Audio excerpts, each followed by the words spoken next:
Good morning. We will be opening our service this morning with When I Meet You Here, followed by It's in Every One of Us. So please stand and join us singing those two songs.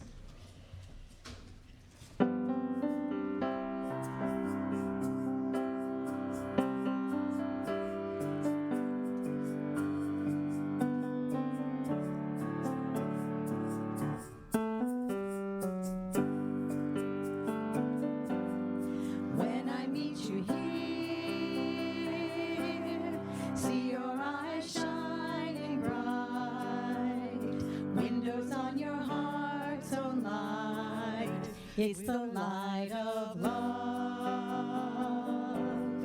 When I take your hand, look into your smiling face, there can't be a better place when I meet you here.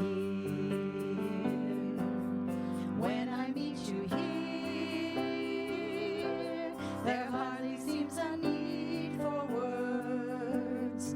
Power of the universe flows through you and me. When our voices sing, we put aside our every fear.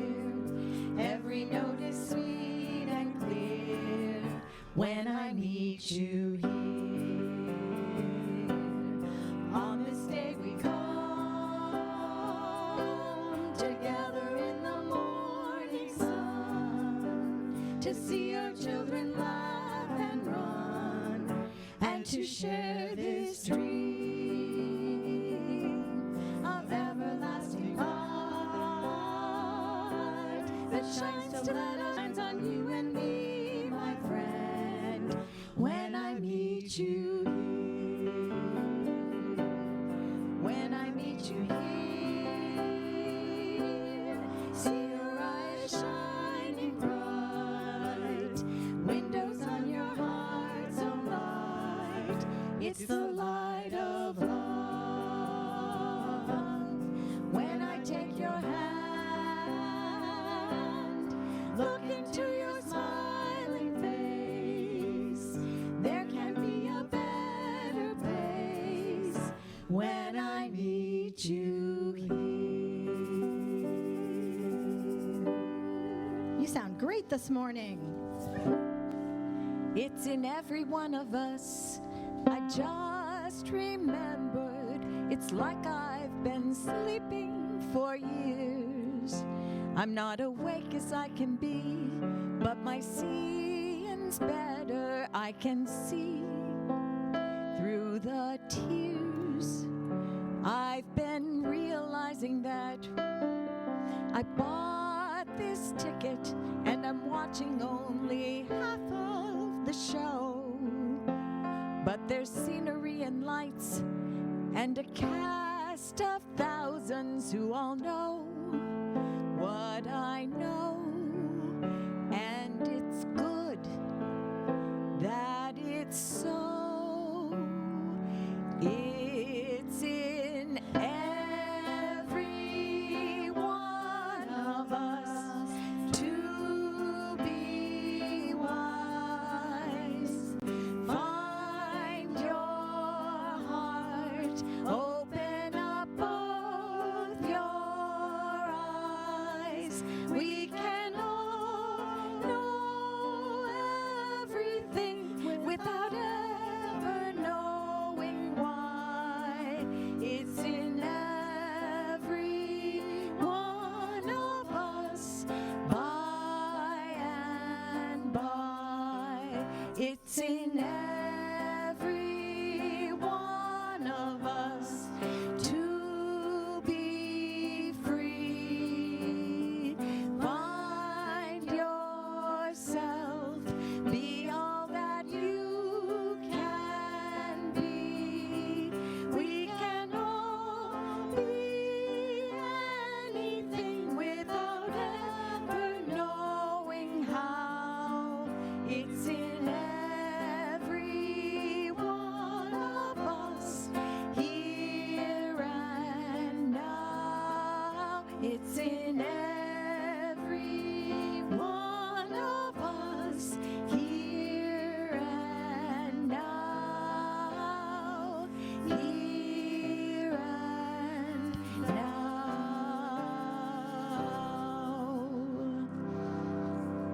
Thank you.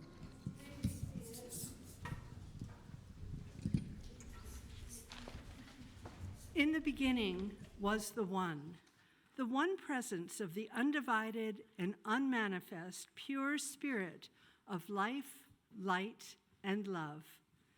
In its generosity, it shared itself, its consciousness, and its love in the visible form of creation.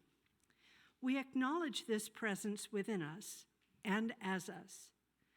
The creative energy of the divine feminine and masculine expressing in all our giftedness and creativity. We acknowledge this in our companion Mother Earth and in all sentient beings. This universal presence in everything we call the Christ. We light this candle as a visible reminder of the Christ presence expressing in, as, and through us in this present moment now. It is a truth. Let us own it.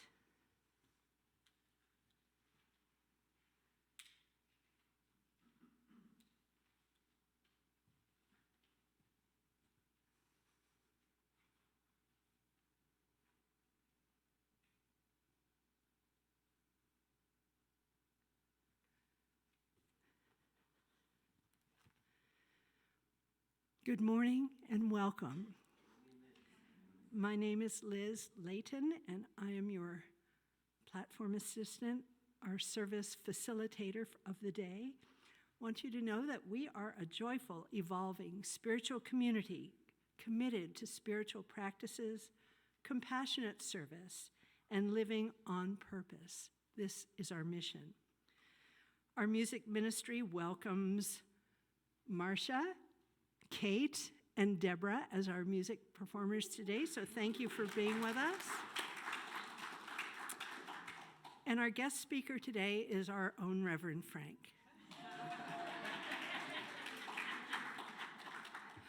And we have a lot on our plate today, so if you could just quickly turn to your immediate neighbor, wish them a peaceful, joyful day.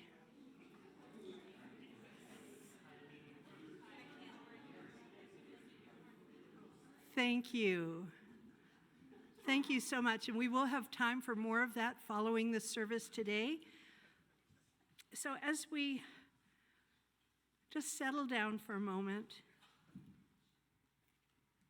let's just feel the spirit of love move through us as we take a moment to breathe in and gently release.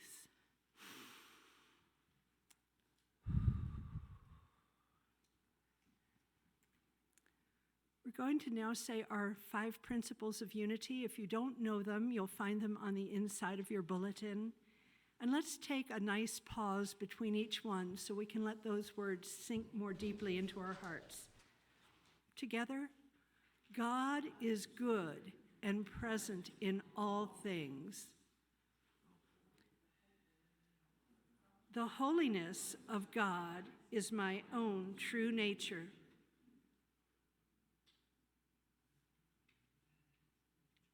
I am creating my experiences by how I think.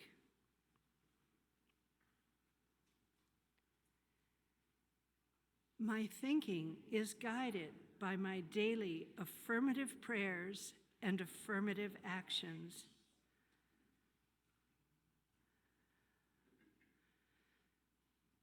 I follow and am sustained by these values in every way, every day, and so it is. And now, as we prepare for our time of reflection, prayer, and meditation, please hold the words of this meditation hymn quietly in your heart.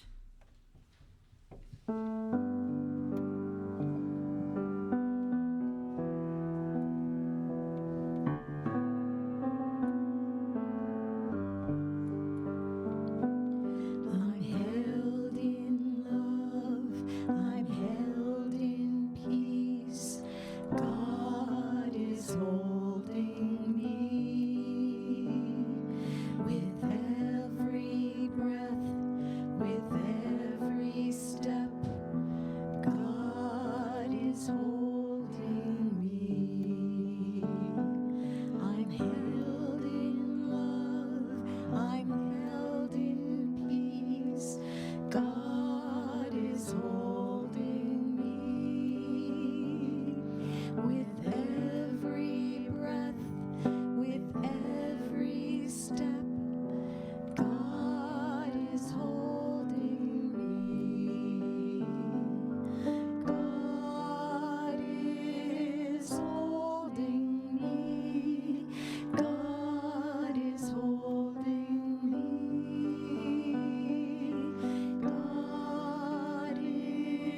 is holding me.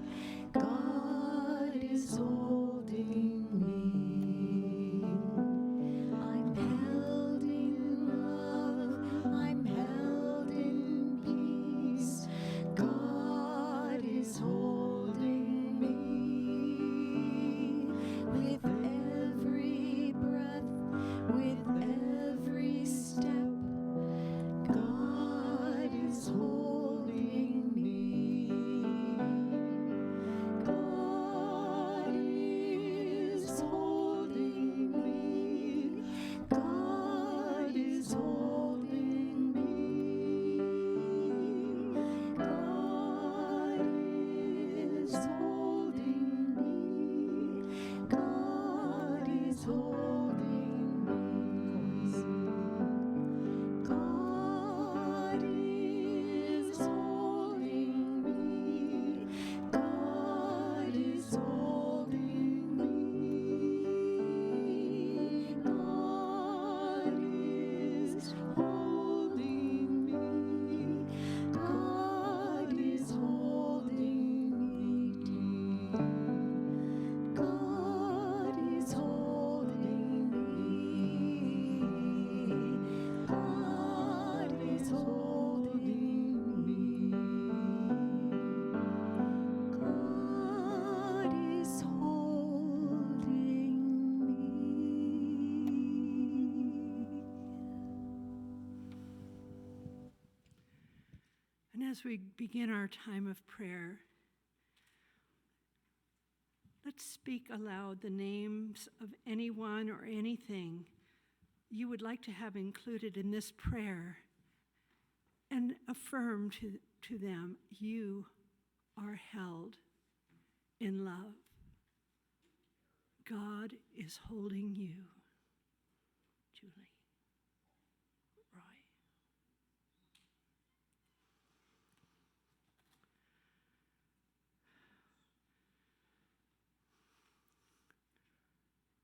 Thank you. Thank you, God, for filling each person who we hold in our heart, whose names we've either said or thought of. We see them being held in your arms and in your love. Let's close our eyes and relax. Breathe deeply and let go of outer concerns.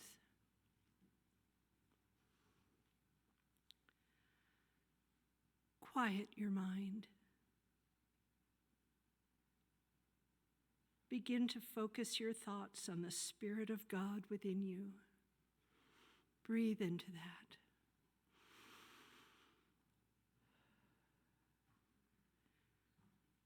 With an open mind and a receptive heart, we feel the peace of God's presence. We are still,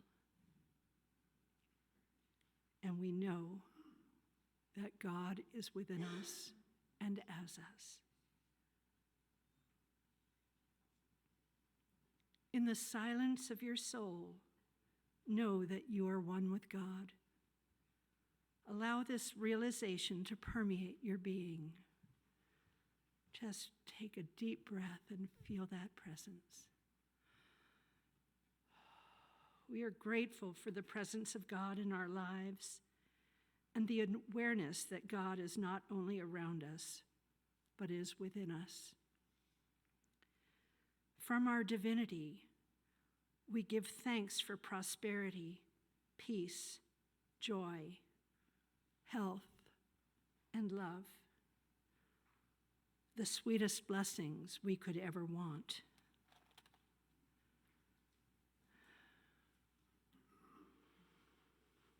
And as we move a little deeper into our meditation, allow your body to soften more.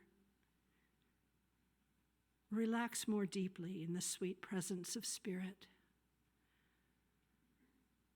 Take another deep, relaxing breath and let it go.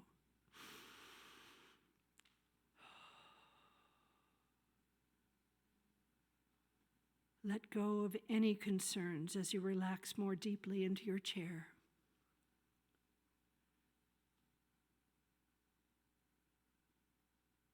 Breathe into this thought.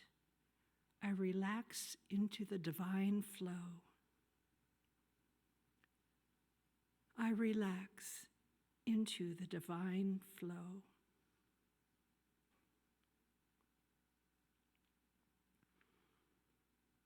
God's love and goodness flow through my life like a river that can never run dry. To receive, however, I must let go and allow the awareness of God to pour into me. I surrender to the presence of divine Spirit. I let go of outdated beliefs.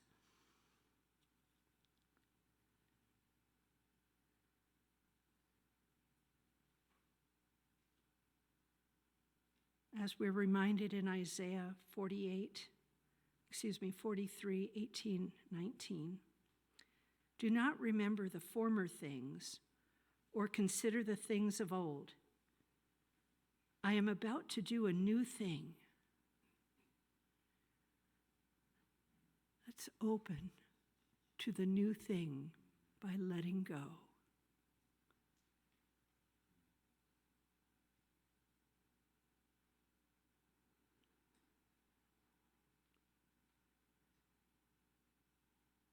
We continue the divine process of becoming.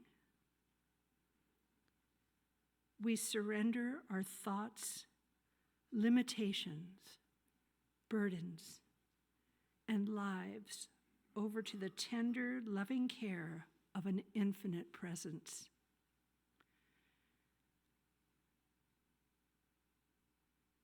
In surrendering, we are invited to look deeply within.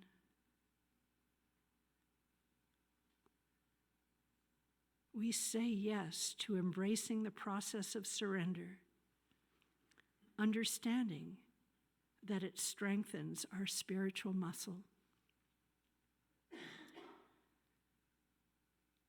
As we participate in the art of surrender, we can clearly listen to an expansive inner intelligence. This binds us to all there is, and we are free to soar. We affirm, I am willing to relinquish all to be free and soar to the highest heights. I am willing to relinquish all to be free and soar to the highest heights. Say that with me if you will.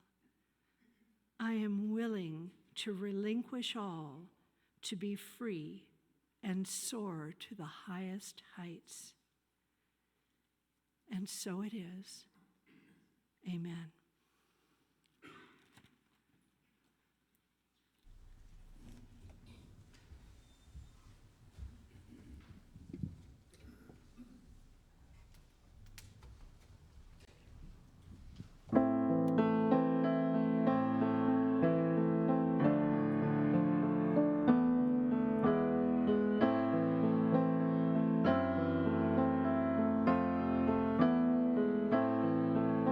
Let go of the shore and let the water carry you. Let go of the shore, float into the mystery.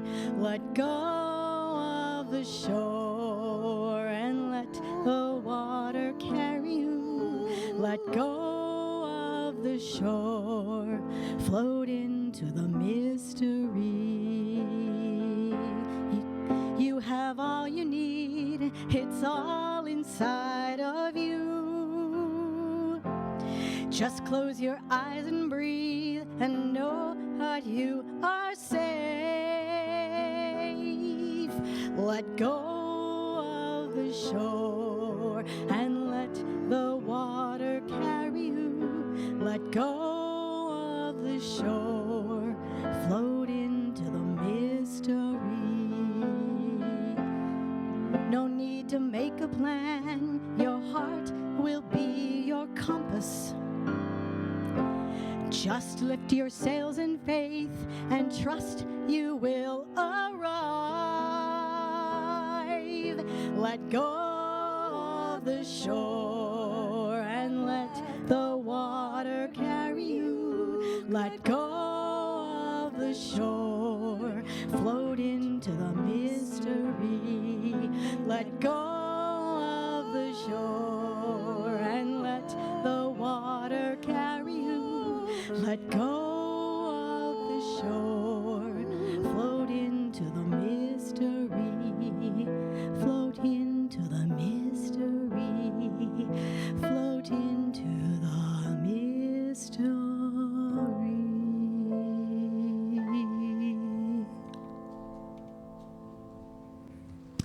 Well, letting go and flowing into the mystery. Okay, well, there's the conclusion of the talk. I love how that happens. I am willing to relinquish all and send it all to the highest heights. Lovely. Yeah, we've been in these 40 days of letting go, and we're about to wrap it up, man. Lent's coming to an end, one more week.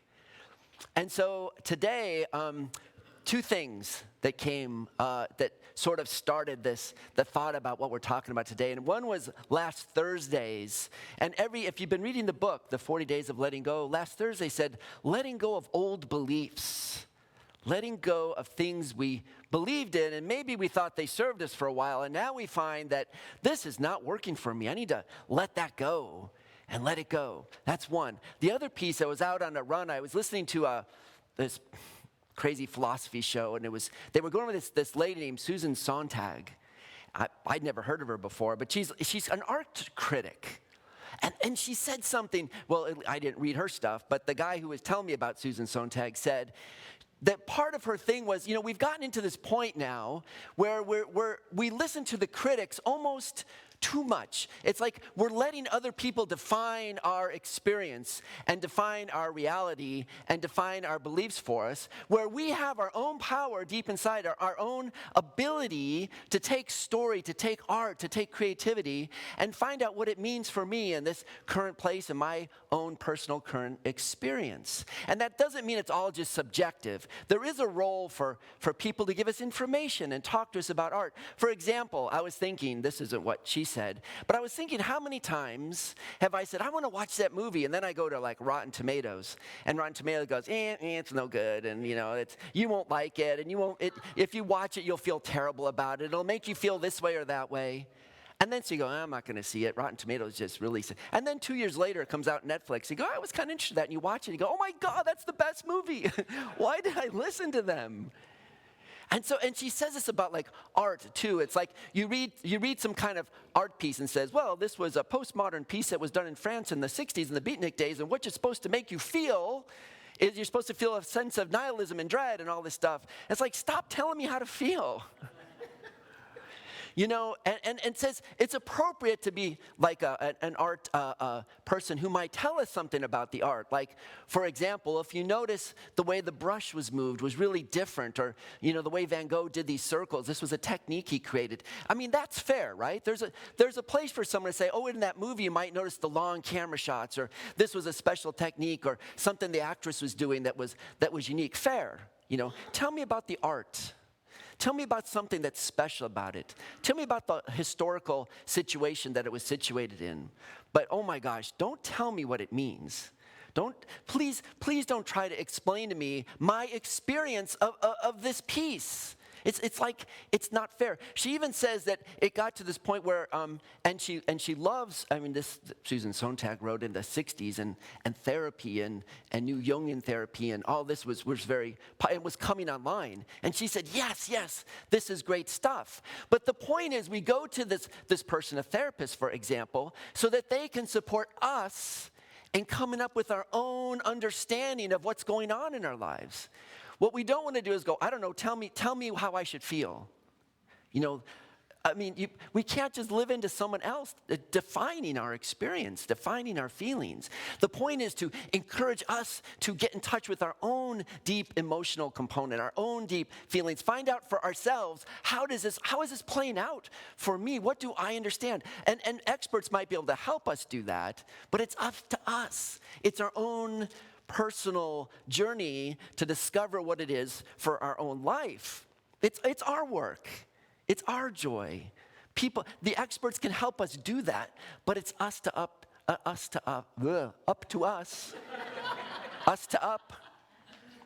to do it. Oh, I've been thinking of so many examples. This morning I was just, going for a walk and thinking about this, and what came to me was Reiki. A lot of people have experienced Reiki, right? And the Reiki practitioner is not there to do the healing. The Reiki practitioner is there to stand in that, say, I am open and willing for the energy of the divine to work through me so that the energy of the person can align itself according to its perfect order, to its pattern, to its spiritual outpicturing. I am here to be a conduit, appropriately, for that healing to be allowed to happen. But I'm not doing it. That's the beauty. And as soon as we think we're doing it, or a Reiki practitioner goes, I'm doing this is like the art critic telling you how to feel. Allow it to flow through it and allow it to happen.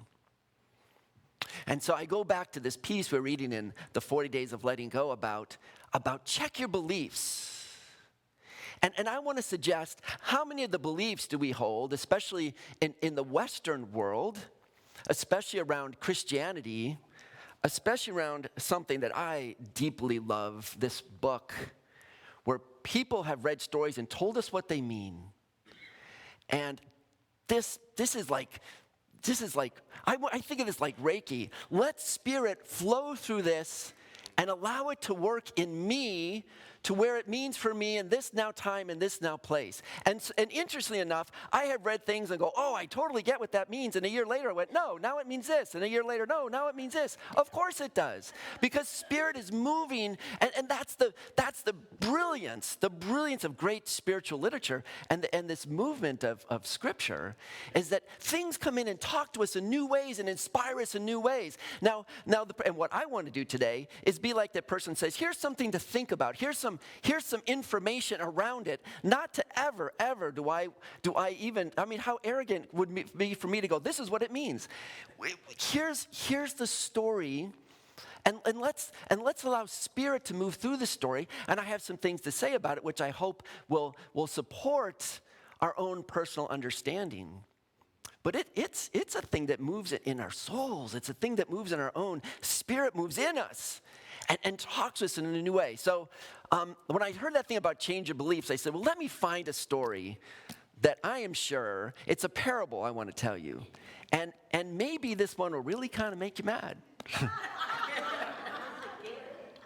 Because it's always nice to go to those parables of Jesus. You go, oh, that just feels so good. And there's some of them go, yeah, we don't talk about that one. I want to talk about all of them. All of them. All of them. There is something that's so moving and so beautiful in these ancient stories of the master teacher Jesus. Like, God, what a brilliant storyteller. Little tidbits that get in us and move. And so I've been, of course, sitting with this story, and I want to ask you, I'm going to make it like a riddle. So I'm going to read you this quick parable of Jesus, and it's going to be a bit of a riddle. And what I want you to do is when you hear it, maybe hear it and go, oh, I know how people have told me what this story means. I know what my culture has told me this story means. Before I read, I want to tell you something really quick. I've been talking to a friend that does Qigong and is really into Taoism. And she said, what's so great about the Tao, especially in like the West, is people don't, she goes, in China, where I came from, it's all shrouded in patriarchy language, and it's deep in the culture. And people have said, "Oh, we all know what the Tao means. It means this and this," and it's told from a cultural perspective, and sometimes through the patriarchy and all these different ways. And she said, when you come to the West, and people don't have the historical stuff, the baggage on top of it, people read like the things in the Tao, and they go, "Wow, that is so cool. I want to play with it. I want to see what it means," because we're not bringing all the cultural overlays and the baggage and the old stories and people telling us this is what it means. We get to come to our own understanding. And in some ways I want to, it's just fun to unlock and get rid of all the old stories and what we've been told things mean, so we can hear them for ourselves. Like beginner's mind, fresh mind. Here's a story. And when you hear it, you might think to yourself, "Oh, I know what people have told me." But I'm going to suggest there's another way. That's coming. Thank you, Charles Fillmore. It's called A Rich Man and Lazarus. There was a rich man who was dressed in purple and fine linen, and he feasted sumptuously every day. And at his gate lay a poor man, and his name was Lazarus, and he was covered with sores. And he longed to satisfy his hunger just with what fell from the rich man's table. And even the dogs would come and lick at his sores. So the poor man died and was carried away by the angels, and he was with Abraham. The rich man also died. He was buried.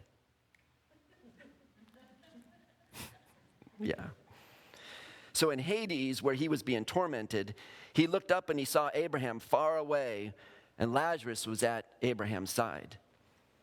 And the rich man called out, "Father Abraham, have mercy on me, and send Lazarus to dip the tip of his finger in water and cool my tongue, for I'm in agony in these flames." And Abraham said, "Child, remember that during your lifetime you received your good things, and Lazarus in like manner evil things. Now he is comforted here, but you are in agony. Besides all this, between you and us, a great chasm has been fixed, so that those who might want to pass from here to you can't do so, and no one can cross from there to us." What comes up for you for that? I think in Western culture, boy, we go right to this sort of everlasting, am I right? There's like this everlasting punishment, this dualism, this, I'm here and you're there, and the good guys go here and the bad guys go there, and a big separateness. Am I right? Did anybody hear that? Did anyone else grow up in the U.S. and hear that kind of message? But I'm going to say something different, right? I'll let that sit for a minute. It's a bit of a riddle. So first off, this is the guy Jesus telling this story, right? This is the guy who when they said, "Hey, there's this, how many stories do we have? There's this prostitute, and the law says we should stone her." And he starts writing on the ground. He goes, "Yeah, if you don't have a problem, you throw the first stone. Forgive, forgive, forgive. Turn the tables, turn the tables, turn the tables." This is the one who the story right before this one was the Good Samaritan, the prodigal son, where he said, you would think, oh, one son's good and one son's bad, right? But what does the father say to both sides? It's like, you're everything I have is yours. I love you. We're just trying to help you get the game going here. You're good. I love you. And story after story and experience after experience, it's this sense of loving. It's a sense of accepting. It's acceptive of a universal sort of coming together of all people. Not only of the people of his own tradition, but people from all around. He traveled all around to what they were called the Gentiles, which just meant like everybody else. Everybody. Big tent. Universal love. Universal acceptance. But this seems to be a little critical. And he was a prophet, man. And sometimes he could do the woe to you, man. You are missing the boat. And this is one of those. Because right before this, he's talking to a lot of the people of his time who had a certain religiosity that said, hey, if you're in good graces and everything's good with you and you are a very spiritual person, you will show it by living fine and wearing the fine clothes and showing up in certain ways and saying the right prayers and seen as being a great person. And when you see somebody who's suffering, what would they say? They would turn to him and they said once to Jesus, well, whose fault is that? Something that the person did? He was blind in another case. Or was it the parents? And he said, stop with the fault. It's so he can have an experience of the divine, which he will get right now from me, and he healed the person.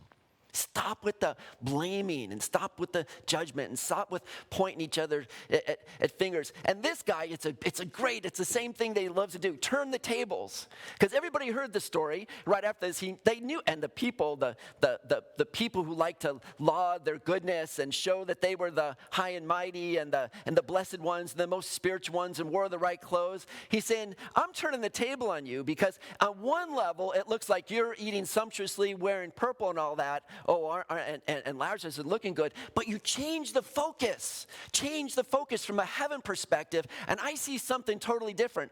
That guy suffering, I'm loving him. I'm loving that person.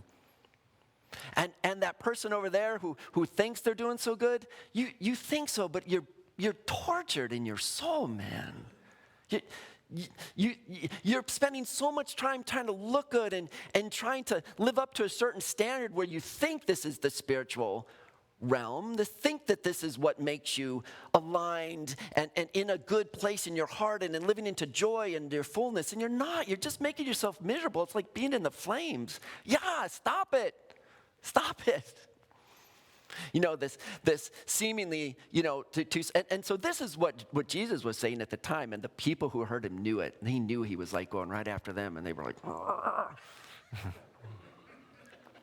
But there's another way, and the beauty, and so here's another thing to consider in these stories. One of the beauties of how these stories work through all the years is that interesting that what he called the rich man.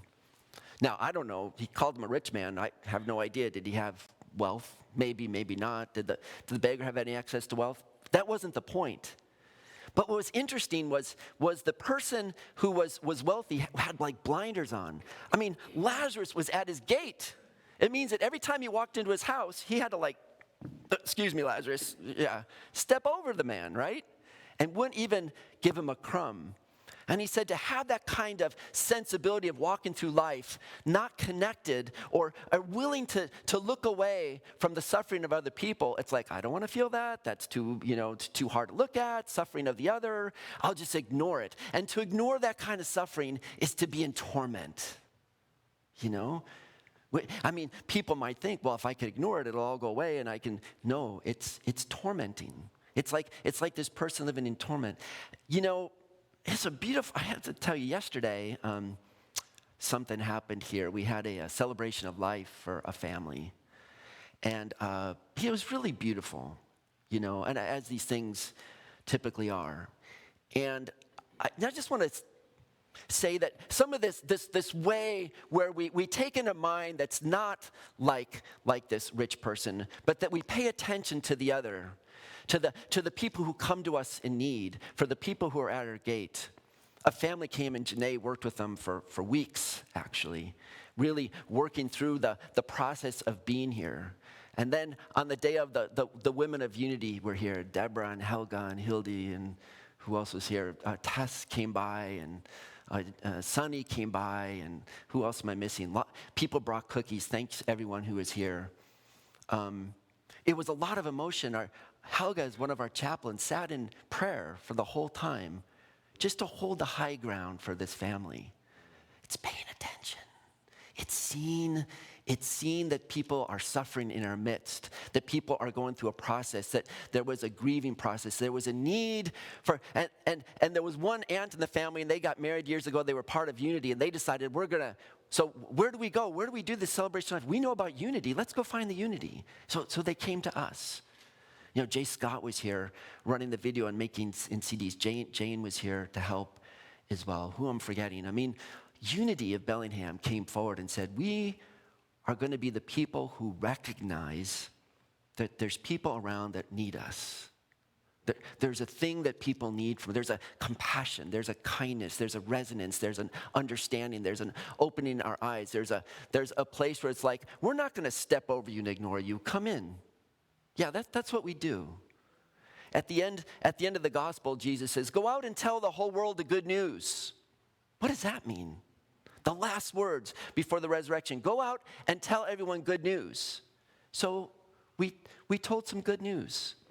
People needed a place to go and have some kind of resolution to this young man who had died. Where do they go? I mean, and what did we find by being here? What does this community get by being of service to people who come to us? Oh, man. It was just, I mean, all of us were just like, wow, that was good. That was good. Everyone who was here, talk to them. It was really a beautiful thing that we got to be here for the Lazaruses, you know, the Lazarus or the family, the people who need that kind of transformation, you know. Yeah, being of service. Isn't that our mission?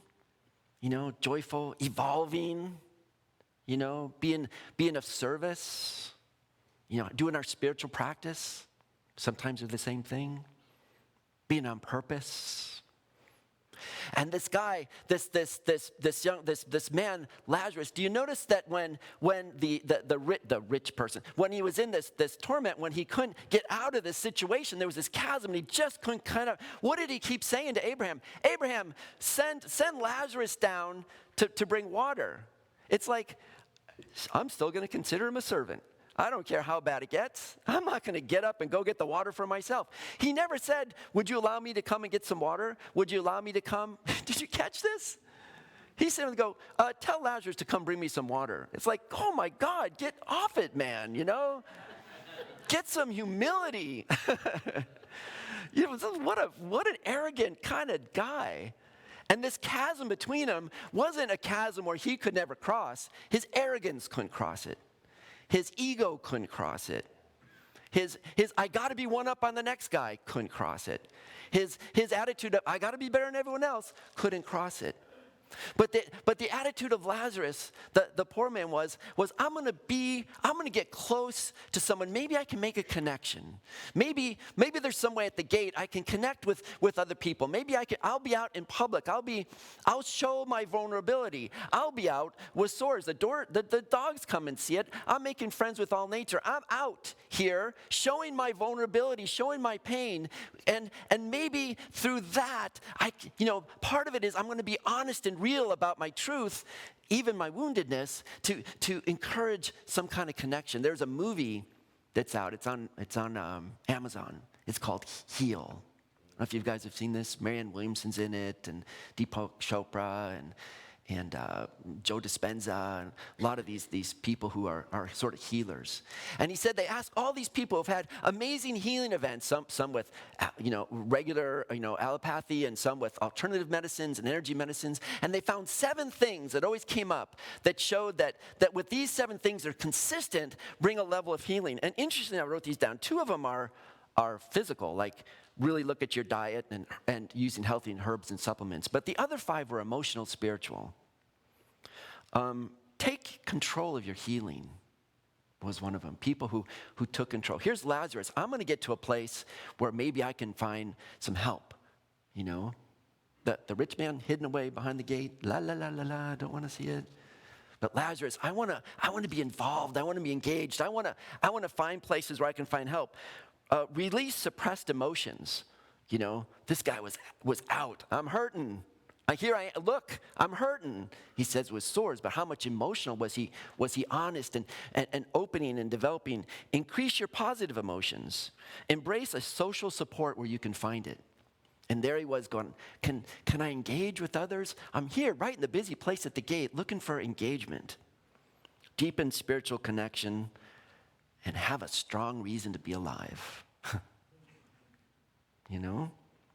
And there's sort of this Lazarus person having a strong reason, like, I want to be here and engage. I want to expand. The dogs knew it. And that chasm is not a permanent chasm. There's never some eternal torment. Well, I mean, that's not our divine energy of love and eternal presence. But we've all experienced where we can go through times where it's like, that's not working. That doesn't feel good at all. How do I break through that and cross that chasm and let go of the things that are holding back from my own healing, my own connection, my own transformation? So finally, there's a third way to look at this story, and just a little metaphysical turn, if you will. Because in metaphysics, what do we say? Every single person in that story is who? Yeah. The Lazarus is me. The rich man is me. Oh, God. There it is. And the Abraham, the deep sense of the Christ essence that is within, is also within me. And that Christ essence is reaching out and going for the person who recognizes their vulnerability, who recognizes their suffering, who recognizes their desire to transform, who recognizes their wanting to be one and be in community and be in coordination, who recognizes that they're open and they're trying to outreach with, and recognizes they want to be fully alive and fully engaged, who recognizes that they need a support and they're looking for others, they're out in public and they're building community. Like Unity of Bellingham recognizes that. And that's the part of us that recognizes that. How many times we said that sense he was in the bosom of Abraham, right? That image of just lean into spirit. Let God catch us, you know? Like, here's what I'm doing. I'm open, I'm receptive, I'm leaning back into spirit to hold me in my mission and my purpose and my connectivity and my healing and my transformation and my resurrection and my fullness of my life. Lean back into the bosom of Abraham. Lean back into the Christ energy. Lean back into spirit. And that other part of me that's out there, deal, and we all know we have that rich man arrogance. It's like, I can do it on my own. I'll do it my own way. I don't need spirit. And that's a tortured way to be. It's tormented. And we're separate. And we're out. And it's just not connecting. So we see all those parts in ourselves, right? We see all those parts in ourselves. And so in the end, it's interesting just to remember that part of ourselves that says instead of leaning in, it also says, well, somebody needs to do something about this. Send Lazarus. Who's the one that needs to do something about this? Yeah. Whose job is it? Whose role is it? Who gets the great privilege of being online and doing this process and doing this growth? Yeah, each of us. It takes a lot of courage sometimes. It does. And it takes vulnerability. And it takes being true to the knowledge of who we are. And it takes finding, this is the irony, and this is how Jesus always flips the script. To get to this highest heights that Liz talked about, we need to let go and flow with the mystery. To get to the highest doesn't mean acting like we're the highest. It actually means leaning into community and leaning into support and leaning into service and leaning into spiritual practice and leaning into our humility and saying, yeah, I got this. I'm powerful. But it's only powerful in that Reiki way. Like I can lean back into that place where I allow the energy of love, divine, to inactivate through me and be in that open channel, the channel again, like a hose of the divine energy and flow, so it can show up and do its work in me, through me, as me, and in all humility, knowing it's spirit doing the work. And it's just fun to be part of that. It's just fun. It's like being in the bosom of Abraham, like this is good. And when we're missing the boat, we'll know it. We'll know where the rich man will go, man, I feel a bit tormented. This ain't good. Yeah. Get off it. Cross the chasm. It's crossable. But we just have to stop expect other people to do that work and go, in all humility, I'd like to come over, Father Abraham. I'd like to come home. And then he goes, oh, cool. Come on over. Yeah. It's a beautiful thing. And so, somewhere. So on that note,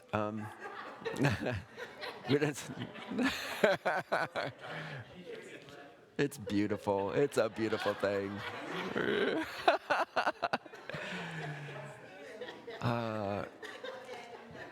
So here's what we'll do. Let's just end this way. Just close your eyes for a second. Take a breath. That's fun.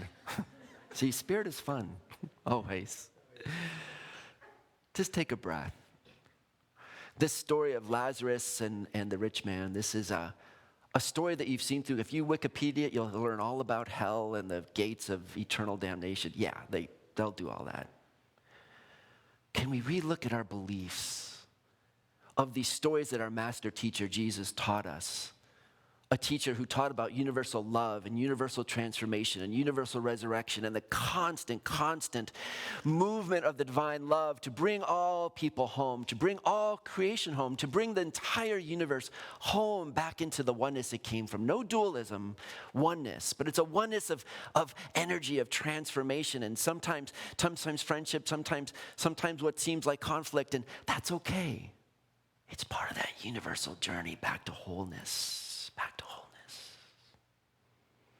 And these stories of Jesus, they're never punitive, they're never condemning, they're always there for our good, for our unfoldment, to do their work in our consciousness, for our transformation to our joy, to allow us to let go of what is tormenting us and to bring us into a place that brings us in alignment with our good. Oh, it takes courage, and it takes vulnerability. And sometimes it takes a whole lot of work. Yeah, that's okay.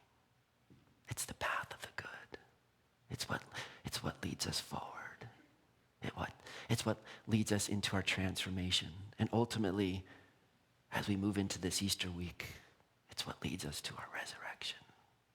Yeah, take that for a minute. In the silence. In the silence.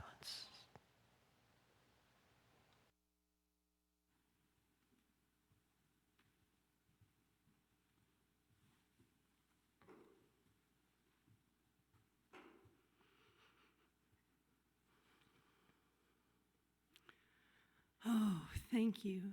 And before the ushers come forward, this story just reminded me. Sherry, when your girls were little and I was their Sunday school teacher, they taught me a song.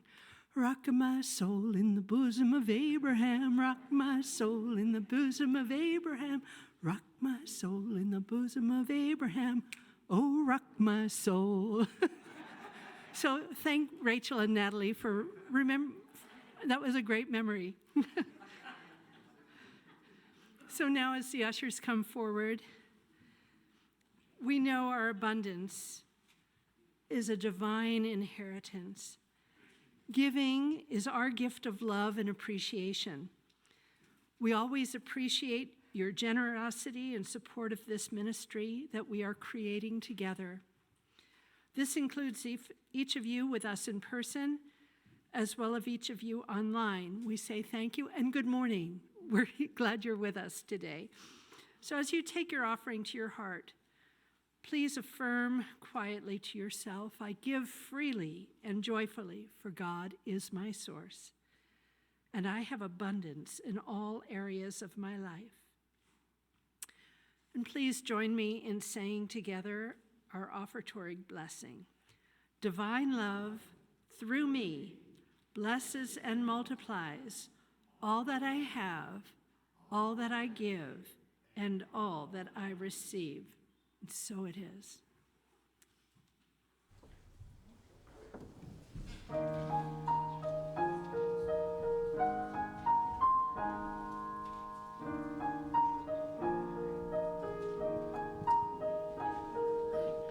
Under the snow, beneath the frozen streams, there is life. You have to know, when nature sleeps, she dreams, there is life. And the colder the winter, the warmer the spring, the deeper the sorrow, the more our hearts sing, even when you can't see it inside everything. There is life.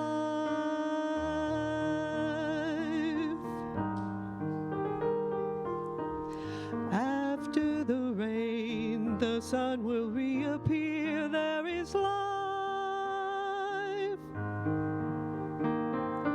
After the pain, the joy will still be here. There is life.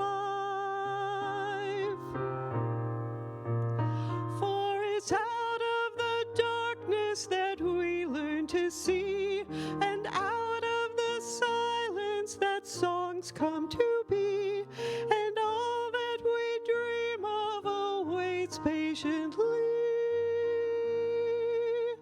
There is life.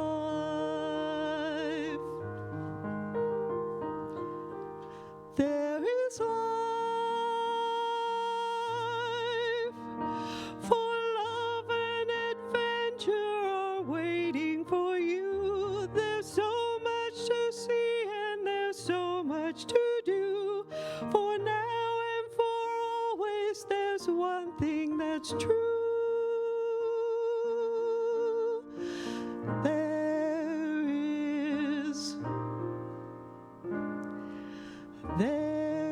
is life.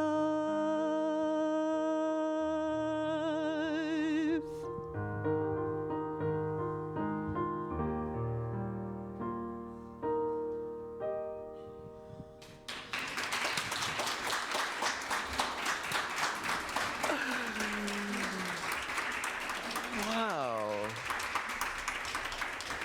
That was a surprise. When did you practice that? I didn't even hear that one. That was so fun. Thank you. Good gosh. Thank you. Wow, and so we bless these gifts. Oh, so much gratitude. And they go forward and from the generosity of this beautiful community, a generosity in their abundance, from their wealth, from their time, from their treasure, from their talent, from their heart, from their goodness. This beautiful community that I'm so happy to be part of, Unity of Bellingham. We're so grateful. And may these gifts go forward to support the ministry and missions of our community, unity worldwide, and peace on our planet. And so it is. And maybe peace in the universe. I don't know what's going on out there, but probably something. Well, let it go big. We're going to play big, right? Oh, man, I've got just a few. There's a lot going on, man. So the annual meeting is right after. Give us, get some whatever, something to eat, and give us a chance to set up, and we'll start our annual meeting just as soon as we can. So there's 2 more weeks of this whole Lenten season, and next week is what they call Palm Sunday. Now, a lot of you guys know that I've been leaning into the Gospel of Luke this year. Mostly because in August, we're going to do a class on the Gospel of Luke. So the story today was from the Gospel of Luke. And we call this next Sunday Palm Sunday because you all know it's when they laid palm on the ground and Jesus came into Jerusalem. Although in the Gospel of Luke, there is no palms. They threw coats on the ground. So we could call this Coat Sunday. But we'll go with Palm Sunday because that's what people know. That was funny. Okay. Oh, and the good news on Coat Sunday, or Palm Sunday, is that the choir, the Unity Choir is back. Woo! So they're going to be doing some songs, so you don't want to miss the choir. And it also is First Sunday, which usually means potluck. But we're not going to do a potluck. We're going to have birthday cake. So no potluck next Sunday. And the reason is because it's also Holy Week. And Holy Week is usually, it's Holy Thursday, Good Friday, Holy Saturday. It leads up into Easter. So on Friday night at 6, we're going to do, like we did last year, we're going to do a Holy Week potluck. And it's just going to be bread and soup. Bread and soup potluck, something really simple. And we're going to have a reflection too, like a Holy Week reflection. So if you've been here last year, you'll know, it was a real moving event. I really enjoyed it. I think a lot of other people did too. So you might put that on your calendar and look up in on the bulletin, it'll all be there, and on the newsletter. A Holy Week soup and bread potluck. Friday, April 7th, it's going to be Friday. And then Easter's coming after that. We'll have Quiet Fire. We'll be here for Easter. Everybody? The four. Yes. Yeah, the whole okay. It's a fire. It's not a smolder. It's everybody. It's the fire. On another note, so by the way, I think y'all, most everyone knows that Reverend Julie Montaigne went missing, and to my knowledge, we haven't found her yet. So, I mean, there may be some more searching and trying to find, kind of resolve what happened to her. So that's kind of a, not only someone gone, but also missing adds a little level of, pain, I think. And I think we've all felt that. Anyhow, her family is having a service for her, a kind of a Bring Julie Home service, a candlelight piece, today at 3 o'clock, and it's at Maritime Heritage Park. Do you guys know where that is? It's end of Holly Street? Bottom of Holly Street. At 3 o'clock, I know Marsha's going, play some music, I'm going to go. I think some of us I know are going to go, but everybody's welcome. I don't think it's going to be long, but just a way to be outside. It's a beautiful day, and just remember Julie. Reverend Christina, what's Christina's last name? Christina Lee will be, she's a Unity minister if you know her leading. Is it on next door? Good. Oh, did they? Great. Yeah. So anyhow, that's going to be today at 3 o'clock. Also, now, just to get on your calendar, Earth Day, you might remember last year at Earth Day. Earth Day is April 23rd, so it's a little few weeks away still. But last year, remember we rented the pavilion out at Whatcom Falls Park? So this year, instead, we're doing something a little different. We're going to be losing our trees. It's just part of what's going to happen for the road expansion. And Ehenia has worked with some Lummi elders. And for Earth Day, that Sunday, the Earth Day is Saturday, I believe, but Sunday after Earth Day, for our celebration, we're going to get the Lummi elders will come and do a blessing for our trees out front. So they're going to come and join us. And then we're going to have just like a sides potluck, and we're going to have a barbecue. For everyone who stays, we'll have barbecue. We're going to try to, what our intention is to invite some neighbors and other people up and down Telegraph who might want to come and take part of that as well, and open it up and make it, a nice community event, to celebrate and thank and be grateful for those particular trees. Then we can talk about where and how we're going to replant some trees somewhere else later.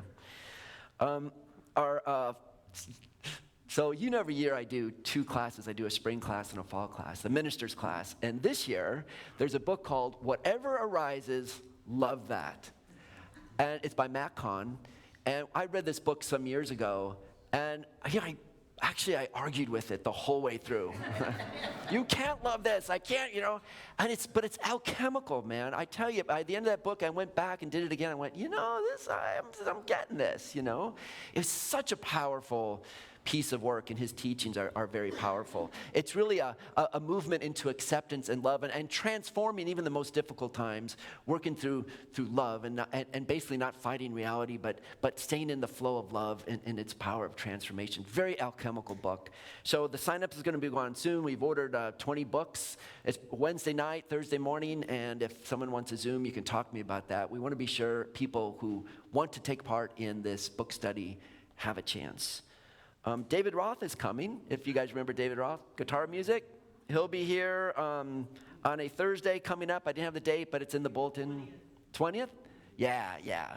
So, and also I think you put a link to his website, which has a lot of his music online and YouTube, so you can see that. So we're having a concert.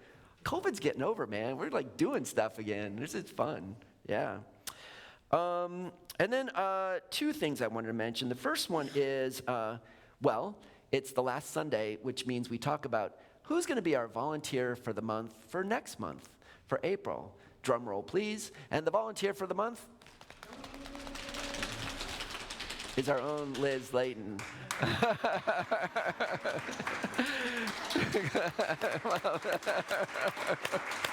Didn't forget about you.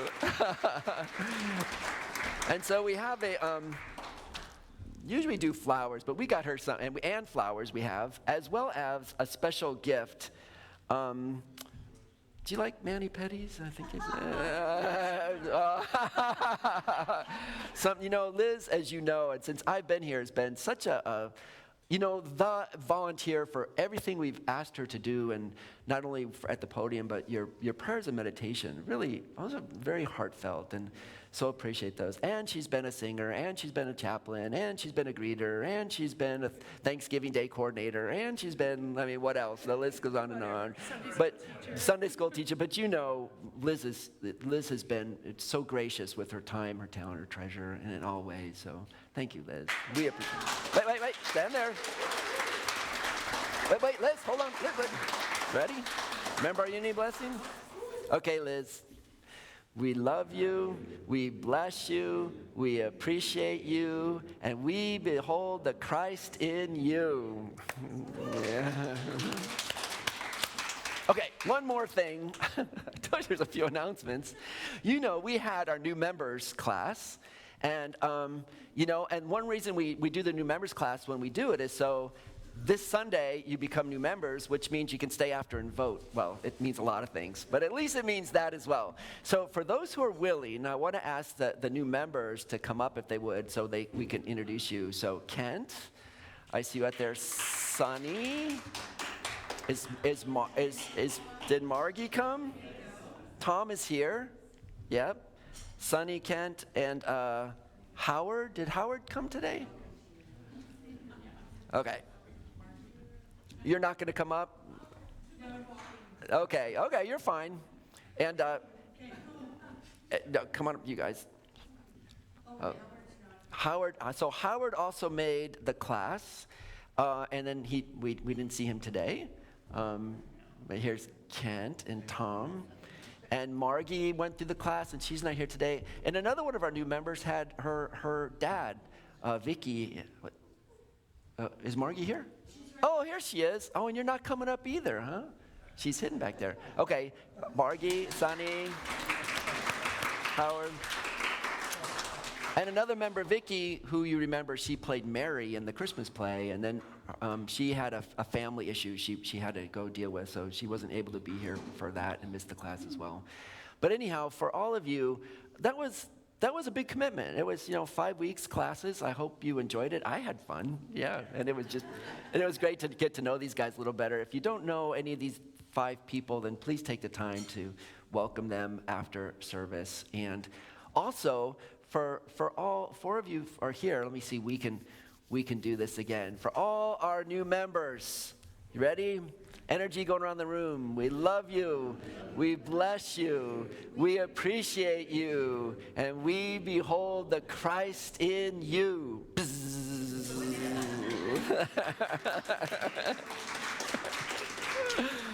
Okay, thanks, guys. And you can stay up here and sing if you want. Okay. All right. Thank you. And let's stand together, please, and say our prayer for protection. And we do include everyone, everywhere. Together, the light of God surrounds us. The love of God enfolds us. The power of God protects us. And the presence of God watches over us. Wherever we are, God is, and all is well. And stay standing for this next song, because you're joining along. Might require some dancing, too. Yeah. Make some room around yourselves. Get your feet moving. A little more volume, please. You guys all know this. We just usually have someone else playing it. I shine, feet dance, hearts sing, when given a chance, yeah. Spirit loves to dance, Spirit loves to dance, Spirit loves to dance, Spirit loves to dance. You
Now let's dance into a circle for our peace song today. Oh, yep. Oh, I have to play this. Do we need it? Hey, before we sing the peace song, we forgot to do one thing. So, hey. Today is the last Sunday for our Raise the Roof campaign. So whether you want to come up and fill the roof during the peace song, before the peace song, or after the peace song, it is here to receive your blessings. And if you're like me, we waited to the 10th week, the last week, to finally get the final check-in. So we have ours, right? Yeah. So this is it. We did it. You guys, the roof is here, the fascia's here. Now, I know, it's amazing. Okay. Yeah.